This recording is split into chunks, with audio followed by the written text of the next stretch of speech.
The RSVP form is used to create a custom RSVP questionnaire for guests who come through the client's website. So once a guest RSVPs, all of their responses will be automatically stored inside of the guest list manager so that the client or you could easily refer to it. This is also where you can add additional events to the RSVP form. So for example, if you wanted to add a rehearsal dinner or a recovery brunch, you can do that by adding a new event through this panel here.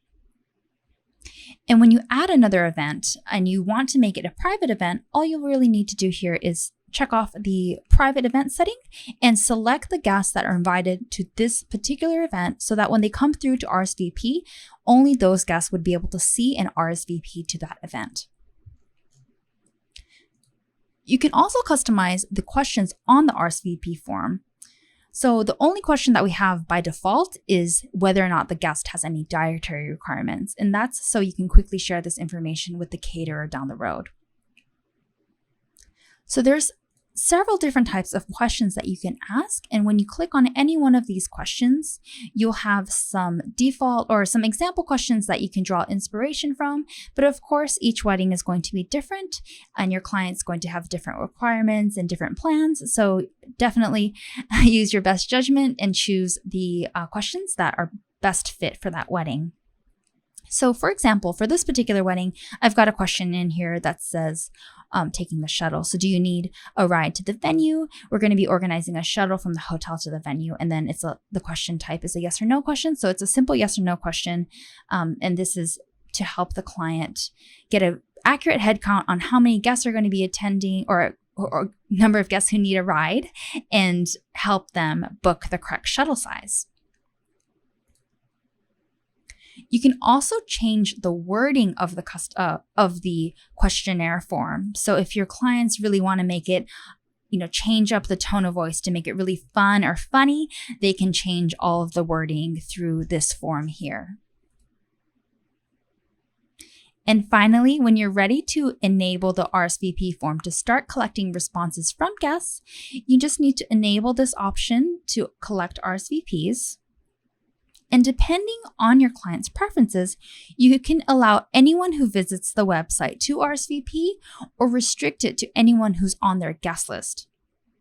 Now, more often than not, guests will choose to restrict their RSVPs to their guest list.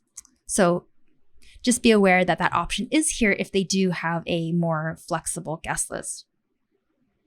And also, depending on how generous your client is with +1s, you can enable this option if they do want to allow any of their guests to bring a +1. So that option is here, but you can always give specific guests a +1 by assigning them a +1 through the guest list manager.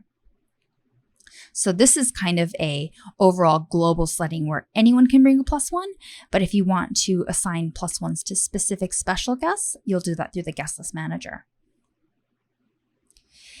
And here is the RSVP reminder section where you can send out a gentle reminder to any guests who haven't RSVP'd from the RSVP deadline.